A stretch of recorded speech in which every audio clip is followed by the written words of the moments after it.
I don't think people realized, like, boxing is probably at its all-time most business savvy, money hungry, number crunching point in its history.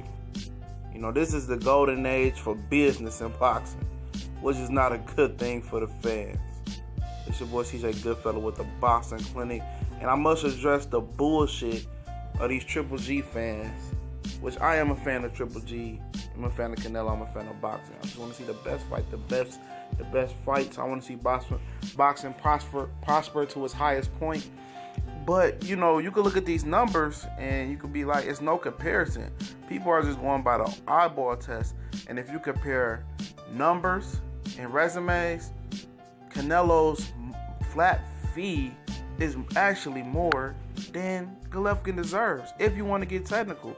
And Canelo echoed that.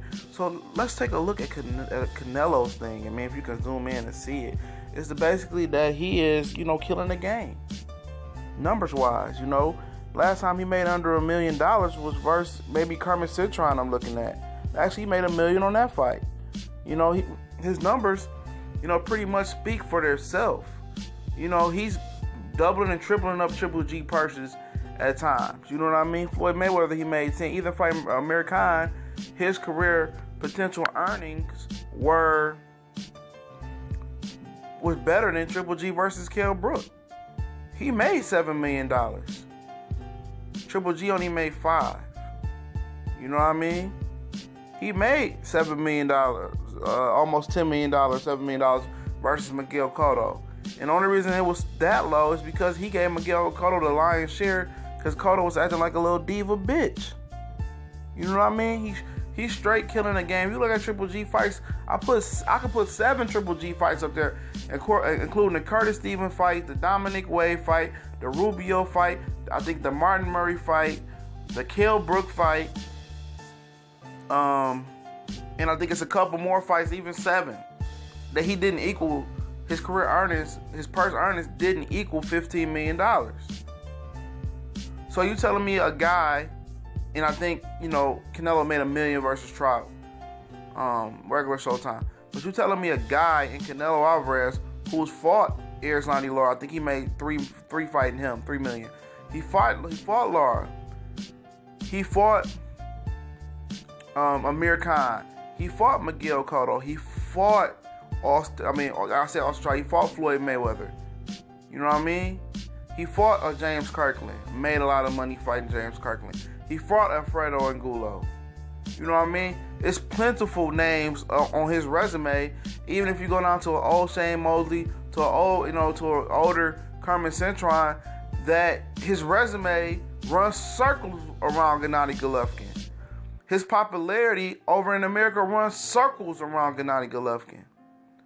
His purse earnings run circles around Gennady Golovkin. So people to say become these business, advisor aficionados as fans, saying that Golovkin deserves this is absolutely bullshit. It's a good offer.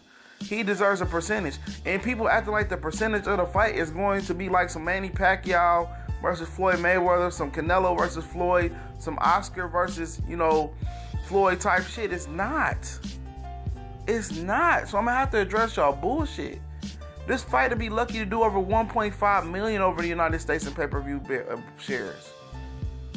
Neither one is on Oscars or Floyd's level as a pay-per-view star. I really think this fight won't even really too much farther exceed what Cotto and Canelo did pay-per-view wise, in my opinion, as well. So $15 million up front, or at least you get some of it up front and the rest on the back end after the fight. They get a check after the fight. Unless he demands it all up front. Guarantees you $15 million when your gross earnings for your whole career, what you worth, is $25 million when they go down to all your assets and stuff, what you made. That's more than half of what you worth. And then if you look here, if Golovkin waits for Canelo, he's 34 going on 35 or 35 going on 36. He waits another year or two. Canelo's 28, 29, 30. He's going to be damn near 40. And he's already on the downslope of his physical prime. So the more he waits, the worse it gets for him. He's going to be the one that's going to be on his physical downslope. No matter how many crumb bread, bum snatching, drunk addict bums he fights, all those punches that he takes, the softest, even a guy like Prolly punching you, after a while, is going to deteriorate your body. It's going to break down, especially when you're on a downslope of 34, 35 years old. All those 400 fights in the amateurs, those take a toll. And who is going to fight to make $15 million? Andre Ward won't bring $15 million. Sergey Kovalev won't bring $15 million. The Charlo twins, not yet. Gennady, not yet. Gilberto Ramirez, not yet. James DeGale, not never. Adonis Stevenson, potentially, if he beats Ward or Kovalev and they fight in Canada. At the peak, at the very, very peak. But that's a long stretch. Joe Smith Jr. may be based on skin color if he keep winning. But I don't see it. It's your boy CJ Goodfellow.